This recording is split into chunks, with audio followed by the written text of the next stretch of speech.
నమస్తే, welcome to Bharati TV. నేను బాపయ్య. నారా లోకేష్ పట్టాభిషేకం ముహూర్తం ఫిక్స్ అని చెప్పేసి ఈ వీడియోకి నేను ఒక టైటిల్ పెట్టాను. సో అసలు నారా లోకేష్ పట్టాభిషేకం ఏంటి? ఆల్రెడీ ఆయన విద్యా ఐటీ శాఖల మంత్రిగా ఉన్నారు కదా. మనం చూసుకుంటే 2024 ఎన్నికల్లో కూటమి అధికారంలోకి వచ్చిన దగ్గర నుంచి కూడా చాలామంది, అంటే నారా లోకేష్ ఫ్యాన్స్ కావచ్చు, తెలుగుదేశం పార్టీలను కొంతమంది అభిమానులు కావచ్చు, ఎక్కువగా మాట్లాడుతున్న మాట ఏంటి అని అంటే లోకేష్ సీఎం, లోకేష్ సీఎం అని చెప్పేసి ఈ మధ్య ఎక్కువగా ఈ స్లోగన్స్ వినిపిస్తున్నాయి. అయితే లోకేష్ ఎక్కడికక్కడ వాటిని కట్టడి చేస్తూనే వస్తున్నారు. ఆయన సీఎం అవ్వడానికి ఇది సరైన సమయం కాదు. అసలు నారా చంద్రబాబు నాయుడు ఉన్నారు, ఆయన ఇంకా రిటైర్ అవ్వలేదు. సో ఆయన ఉన్నంతకాలం తెలుగుదేశం పార్టీలో ఆయన క్రియాశీలకంగా ఉన్నంతకాలం ఆయనే ముఖ్యమంత్రిగా ఉంటారు, అందులో ఎటువంటి డౌట్ లేదు. కాబట్టి ఇది అసలు సమయం కాదు. కాబట్టి నారా లోకేష్ కూడా వాళ్ళని కట్టడి చేస్తూ వస్తున్నారు. అయితే మరి ఇప్పుడు లోకేష్కి కొత్తగా పట్టాభిషేకం అంటే ఏంటి? మరి దాని గురించి ఇప్పుడు ఎక్కువగా ఎందుకు మాట్లాడుకుంటున్నారు తెలుగుదేశం పార్టీలో అని చెప్పేసి మనం ఇప్పుడు చెప్పుకోబోతున్నాం. అయితే లోకేష్కి కొత్తగా ఇవ్వబోతున్న పదవి ఏంటి అని అంటే గనక, ఆయనకి జరగబోతున్న పట్టాభిషేకం ఏంటి అని అంటే గనక, తెలుగుదేశం పార్టీ వర్కింగ్ ప్రెసిడెంట్గా లోకేష్ బాధ్యతలు తీసుకోవాలి అని చెప్పేసి తెలుగుదేశం పార్టీలోని కీలకమైన నేతలు అందరూ కూడా చంద్రబాబు నాయుడు కోరుతున్నారట. అసలు ఎందుకు అలా కోరుతున్నారు ఏంటి అనే వివరాలు పూర్తిగా మనం మాట్లాడుకుందాం. ఈ వీడియో ఎక్కడా స్కిప్ చేయకుండా ఎండ్ వరకు చూడండి, మీకు ఆ డీటెయిల్స్ అన్నీ కూడా తెలుస్తాయి. సో అసలు నారా లోకేష్కి తెలుగుదేశం పార్టీ వర్కింగ్ ప్రెసిడెంట్ ఇవ్వడం అనే ఆ పదవి ఇవ్వడం అనే దాని గురించి మాట్లాడుకోవాలంటే ఫస్ట్ లోకేష్ గురించి మాట్లాడుకోవాలి. లోకేష్ ఎక్కడో అమెరికాలో చదువుకుని వచ్చాడు. 2014కి ముందే ఆయన ఇండియాకు వచ్చారు. 2009-14 మధ్యలో ఆయన వచ్చారు. వచ్చిన దగ్గర నుంచి కూడా తెలుగుదేశం పార్టీ కార్యకర్తలకి పార్టీ తరఫు నుంచి ఎలాంటి కార్యక్రమాలు చేయాలి, అలాగే 2014 ఎన్నికల టైంలో మేనిఫెస్టోలో కూడా ఎటువంటి కార్యక్రమాలు చేపట్టాలనే దాని మీద లోకేష్ కొన్ని సలహాలు పంచుకున్నారు. ఆ సలహాలు పంచుకున్న దగ్గర నుంచి కూడా చాలామందికి ఏంటంటే అసలు లోకేష్ని 2014 ఎన్నికల్లో పోటీ చేయించుంటే బాగుండేది కదా అని చెప్పేసి అనిపించిందట. చాలామంది నాయకులంతా కూడా లోకేష్ పార్టీ కోసం ఇంతలా కష్టపడుతున్నారు కదా, ఆయన్ని అప్పుడే పోటీ చేయించుంటే బాగుండే చంద్రబాబు గారు అని చెప్పేసి చంద్రబాబు నాయుడు తోటి అనేక మార్లు చెప్పిన తర్వాత చాలామంది సలహాలు ఇవన్నీ తీసుకుంటారు కదా. తీసుకున్నప్పుడు అంటే తన సొంత కొడుకు మీద ఉన్న ప్రేమతోటి ఆయనకి వెంటనే ఎమ్మెల్సీ ఇచ్చేసి మంత్రి పదవి ఇవ్వాలని అనిపించవచ్చు, కానీ చంద్రబాబు అలా చేయలేదు. అనేక మంది ఒపీనియన్స్ తీసుకున్న తర్వాతనే లోకేష్కి ఎమ్మెల్సీ ఇచ్చి మంత్రి మండలిలోకి తీసుకున్నారు, ఆయన క్యాబినెట్లోకి తీసుకున్నారు చంద్రబాబు. సో తీసుకున్న తర్వాత కూడా లోకేష్కి ఐటీ శాఖ మంత్రిగా ఇచ్చినప్పుడు లోకేష్ ఆ ఐటీ శాఖ కోసం ఎంత కష్టపడ్డారు, ఎన్ని కంపెనీలు తీసుకొచ్చారు అనేది మనం అందరూ కూడా చూసాం. అది మనకి ఎప్పుడు తెలిసింది? 2019 ఎన్నికలప్పుడు తెలియలేదు. 2019 ఎన్నికలప్పుడు లోకేష్కి కూడా చెప్పుకోవడం తెలియలేదు. అప్పుడు ఆయన అమెరికా నుంచి వచ్చిన కొత్త కదా, పాపం మాట్లాడడానికే తడబడేవాడు. తెలుగు మాట్లాడడం కొంచెం ఇబ్బంది పడుతూ ఉండేవాడు లోకేష్. దాన్ని ఆసరాగా తీసుకొని లోకేష్ మీద ఎలాంటి ముద్ర వేశారు అనేది కూడా మనం చూసాం. పప్పు, తెలుగు మాట్లాడడం కూడా రాదు, మంగళగిరి అని పలకటం రాని మందబుద్ధి నాయకుడు లోకేష్ అని చెప్పేసి రోజా అసెంబ్లీలో లోకేష్ని ఎగతాళి చేయటం కూడా మనం విన్నాం. అవన్నీ కూడా తట్టుకొని నిలబడగలిగిన వ్యక్తి లోకేష్ అనే చెప్పాలి. సో ఇలాంటి ట్రోలింగ్ని, ఇలాంటి హ్యూమిలేషన్ని, ఇలాంటి బుల్లింగ్ని అంతా తట్టుకొని నిలిచి ఇప్పుడు ఒక నాయకుడిగా, సమర్థవంతమైన నాయకుడిగా ఎదిగారు లోకేష్. సో ఎదిగారు కాబట్టి ఇప్పుడు లోకేష్కి ఆ పదవి కట్టబెట్టాలని చెప్పేసి కొన్ని వాదనలు అయితే వినిపిస్తున్నాయి అనుకోండి. అయితే లోకేష్ ఎలా ఎదిగారు అనేది కూడా ఒక్కసారి మీకు చెప్పాలి. ఇదిగోండి చూడండి, యువగళం అనే పాదయాత్ర చేపట్టినప్పుడు లోకేష్ని ఎంత హ్యూమిలేట్ చేశారు. అసలు లోకేష్ కుప్పం అన్నా దాటుతాడా? సరే, కుప్పం అంటే ఎలాగో కష్టపడి దాటుతాడు అనుకోండి, పాదయాత్ర చేస్తాడు అనుకోండి, చిత్తూరు జిల్లా అయినా మొత్తం కవర్ చేయగలడా అని చెప్పేసి ఎగతాళి చేశారు. ఎందుకంటే 4000 కిలోమీటర్లు 400 రోజులు అని చెప్పేసి ఒక టార్గెట్ పెట్టుకున్నారు.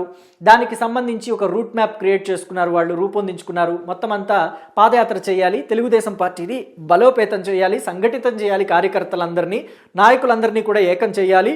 ఏమైనా విభేదాలు ఉన్నా కానీ వాటన్నిటినీ కూడా లోకేష్ తన పాదయాత్రలోనే ఆ టైంలోనే అంతా చక్కబెట్టేసుకోవాలి. ఇలాంటివన్నీ కూడా పెట్టుకున్నారు ఆ పాదయాత్రలో.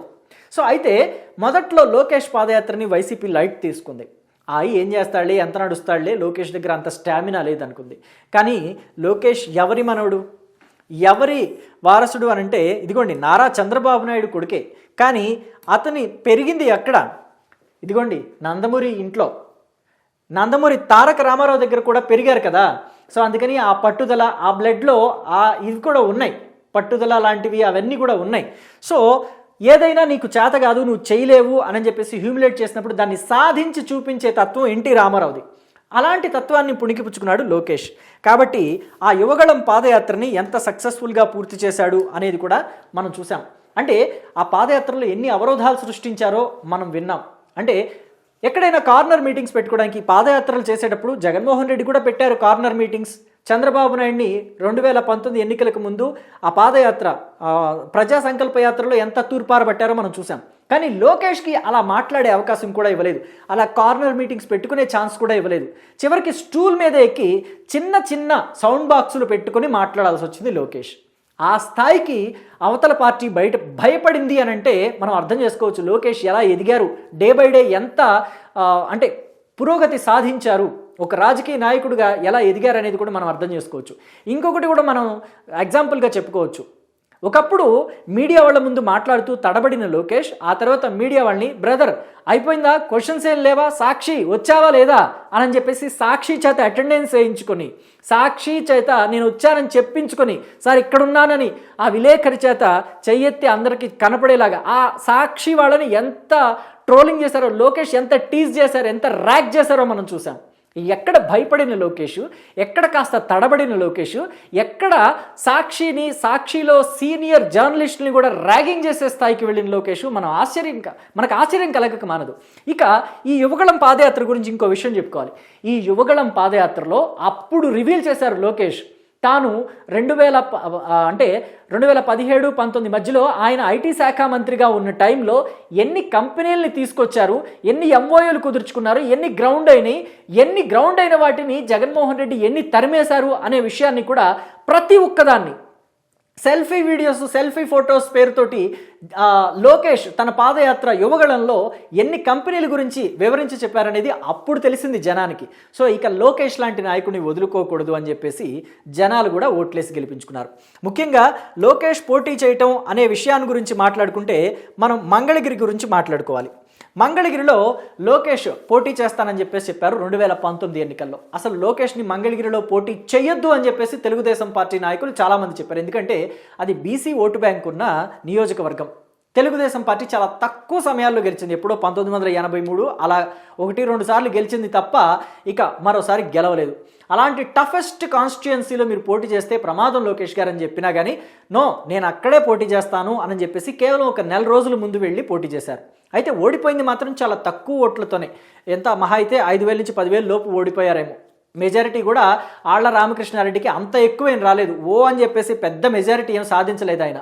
కానీ జగన్మోహన్ రెడ్డి లోకేష్ని ఓడించడానికి, మంగళగిరిలో ఓడించడానికి ఎన్ని అస్త్రశస్త్రాలు వాడారనేది మాత్రం ఇక్కడ మనం చెప్పుకోవాలి. అక్కడ తన సొంత చెల్లెలు, ఆయన వదిలిన బాణం షర్మిల కూడా అక్కడికి వచ్చి ప్రచారం చేశారు. By by Babu, by by పప్పు కూడా అని చెప్పేసి ఆవిడ కూడా లోకేష్ని హేళనగా మాట్లాడారు. ఆ తర్వాత ఆళ్ల రామకృష్ణారెడ్డికి మీరు ఇక్కడ గెలిపిస్తే నేను తనని నా క్యాబినెట్లోకి తీసుకుంటాను అని చెప్పేసి జగన్మోహన్ రెడ్డి అనౌన్స్ చేశారు. ఆ మంగళగిరి నియోజకవర్గ ప్రజలకి ప్రామిస్ చేశారు. కానీ లోకేష్ని అయితే నియోజకవర్గ ప్రజలు 2019లో గెలిపించలేదు. కానీ జగన్మోహన్ రెడ్డి మాత్రం తన ప్రామిస్ని నిలబెట్టుకోలేకపోయారు. ఆళ్ల రామకృష్ణారెడ్డిని తన క్యాబినెట్లోకి తీసుకోలేదు, మంత్రి పదవి ఇవ్వలేదు. 2 సార్లు కూడా మంత్రివర్గ విస్తరణ జరిగింది, కానీ 2 సార్లు కూడా ఆయన్ని క్యాబినెట్లోకి తీసుకోలేదు.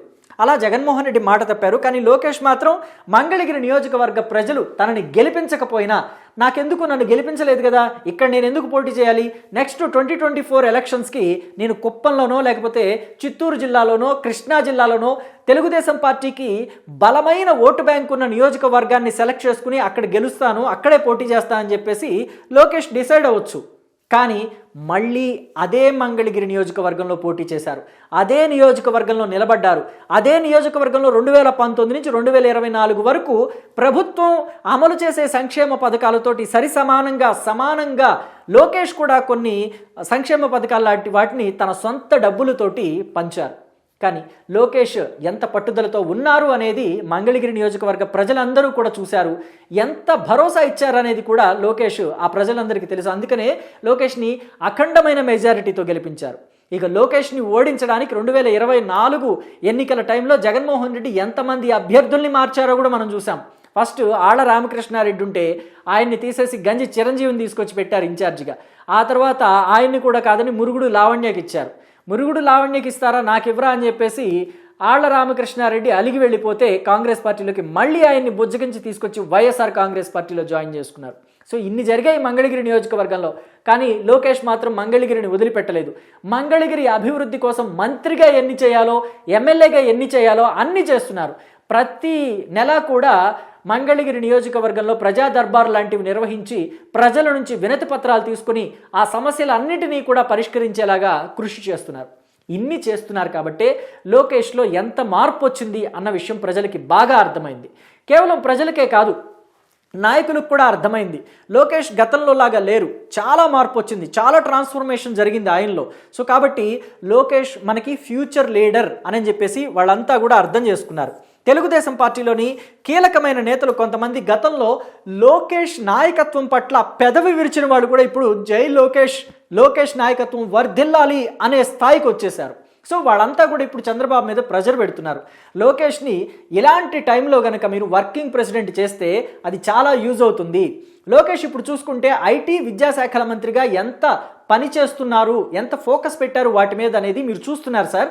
కాబట్టి ఇలాంటి టైంలో ఆయన మరీ ఎక్కువ లోతుగా వాటి మీదే ఫోకస్ పెట్టి వాటి మీదే దృష్టి పెడితే పార్టీ నుంచి ఆయన డిటాచ్ అయ్యే ప్రమాదం ఉంది. గతంలో అలా జరిగింది. లోకేష్కి మీరు ఐటీ శాఖ మంత్రిగా 2017 ఆ టైంలో బాధ్యతలు అప్పగించినంత వరకు ఆయన పార్టీ పట్ల, పార్టీ కార్యకర్తల పట్ల, పార్టీని వ్యవస్థాగతంగా ఎలా నిలబెట్టుకోవాలి వాటి పట్ల చాలా దృష్టి పెట్టారు. మీరు ఎప్పుడైతే ఐటీ శాఖ మంత్రిగా ఇచ్చారో అప్పుడు ఆయన కాస్త డిటాచ్ అయ్యారు. అది పార్టీకి కూడా డ్యామేజ్ అయింది. కాబట్టి ఇప్పుడు మీరు ఈ ఐటీ అండ్ విద్యాశాఖలు చాలా కష్టమైనవి, రెండూ కూడా బాగా టఫెస్ట్ పోర్ట్ఫోలియోస్, ఈ రెండింటినీ ఆయనకి ఇచ్చారు. మీరు పార్టీ పట్ల ఆయనకి ఫోకస్ పెట్టే టైం కూడా లేకుండా చేస్తున్నారు. కాబట్టి మీరు ఖచ్చితంగా ఆయనని working president, Telugu Desam party working ప్రెసిడెంట్గా చేసి తీరాలి. చేస్తేనే ఆయన దాని మీద కూడా దృష్టి పెడతారు. ఖచ్చితంగా పార్టీకి ఇబ్బంది లేకుండా ఉంటుంది 2029 ఎన్నికల్లో. ఎందుకంటే పార్టీకి కార్యకర్తలకి మధ్య దూరం పెరగకూడదు, పార్టీకి నాయకులకు మధ్య కూడా దూరం పెరగకూడదు. అలా పెరగకుండా ఉండాలి అంటే పార్టీలో లోకేష్ క్రియాశీలకంగా ఉండాలి. చాలా ఫోకస్డ్గా పార్టీ మీద కూడా దృష్టి పెట్టాల్సిన అవసరం ఉంది. ఇప్పటికీ మించిపోయింది లేదు లోకేష్కి. ఈ మహానాడు కార్యక్రమం ఏదైతే ఉంటుందో ప్రతి సంవత్సరం తెలుగుదేశం పార్టీ వాళ్ళంతా ఒక పండుగలాగా, తెలుగు తమ్ముళ్ళందరికీ ఒక పెద్ద పండుగ లాంటి కార్యక్రమం ఏదైతే ఉంటుందో మహానాడు అనే కార్యక్రమం, ఈ కార్యక్రమంలోని ఆ స్టేజ్ మీదే మీరు అనౌన్స్ చేయండి అని చెప్పేసి కూడా చాలామంది వినతులు సమర్పిస్తున్నారట చంద్రబాబు దగ్గర. వాళ్ళ అభిప్రాయాల్ని వ్యక్తపరుస్తున్నారట. పైగా చంద్రబాబు రిటైర్ అవ్వడానికి దగ్గరగా ఉన్న టైం కాబట్టి సో ఖచ్చితంగా లోకేష్ భవిష్యత్తులో తెలుగుదేశం పార్టీ పగ్గాలని చేపట్టాల్సిన వ్యక్తి కాబట్టి ఇప్పుడు గనక మీరు తెలుగుదేశం పార్టీ వర్కింగ్ ప్రెసిడెంట్ పదవిని ఆయనకి ఇస్తే ఆయనకి భవిష్యత్తులో అది ఒక్కసారిగా అరే నా మీద పెద్ద బాధ్యత పడిందే, నా మీద పెద్ద రెస్పాన్సిబిలిటీ వచ్చేసి పడిపోయింది అనే ఫీలింగ్ ఆయనకి రాకుండా ఉంటుంది. ఆయన చాలా ఫ్రీగా వర్క్ చేసుకుంటాడని కూడా సలహాలు ఇస్తున్నారట. అయితే ఇప్పటి వరకు చూసుకుంటే తెలుగుదేశం పార్టీలో అసలు అటువంటి పదవే లేదు. ఎన్టీ రామారావు పార్టీని పెట్టిన దగ్గర నుంచి ఇప్పటి వరకు కూడా తెలుగుదేశం పార్టీలో వర్కింగ్ ప్రెసిడెంట్ అనే పదవి ఎప్పుడూ లేదు. రామారావు సీఎంగా ఉన్నప్పుడు చంద్రబాబు కొన్నాళ్ళ తర్వాత పార్టీలోకి వచ్చారు, మంత్రి అయ్యారు. ఆ తర్వాత ఆయన పార్టీలో మంత్రిగా పనిచేశారు. దగ్గుబాటి వెంకటేశ్వరరావు కూడా పార్టీలో ఉన్నారు. తన సొంత అల్లుడే చంద్రబాబు ఎలాగైతే రామారావుకి అల్లుడో దగ్గుబాటి వెంకటేశ్వరరావు కూడా అలాగే రామారావుకి అల్లుడు. అప్పుడు ఆయనకి ఇలాంటి పదవి లేదు, చంద్రబాబుకి ఇలాంటి పదవి ఏది లేదు. అసలు తెలుగుదేశం పార్టీలో ఎక్కడా అటువంటి పదవి లేదు. కేవలం జాతీయ అధ్యక్షుడు అలాగే రాష్ట్ర అధ్యక్షుడు ఇలాంటి పదవులు మాత్రమే ఉంటాయి. కాబట్టి మరి లోకేష్ విషయంలో లోకేష్ని దృష్టిలో పెట్టుకుని ఇప్పుడు తెలుగుదేశం పార్టీ వర్కింగ్ ప్రెసిడెంట్ అనే పదవి ఒకటి తీసుకురావాలి. దానికి ఖచ్చితంగా లోకేషే అర్హుడు, సమర్థుడు అని కూడా చాలామంది తెలుగుదేశం పార్టీ నాయకులు మాట్లాడుకుంటున్నారట. మరి చంద్రబాబు ఎలాంటి నిర్ణయం తీసుకుంటాడు? తెలుగుదేశం పార్టీలో ఎప్పుడూ లేని పదవిని కొత్తగా ఇప్పుడు క్రియేట్ చేస్తారంటారా? తెలుగుదేశం పార్టీ వర్కింగ్ ప్రెసిడెంట్ అని చెప్పేసి ఒక పదవిని తీసుకొస్తారా? ఆ పదవిని లోకేష్కి కట్టబెడతారా? సో ఏం జరుగుతుంది అనేది చూద్దాం. మీ అభిప్రాయాన్ని కూడా కమెంట్ బాక్స్లో తెలియచేయండి. Thank you.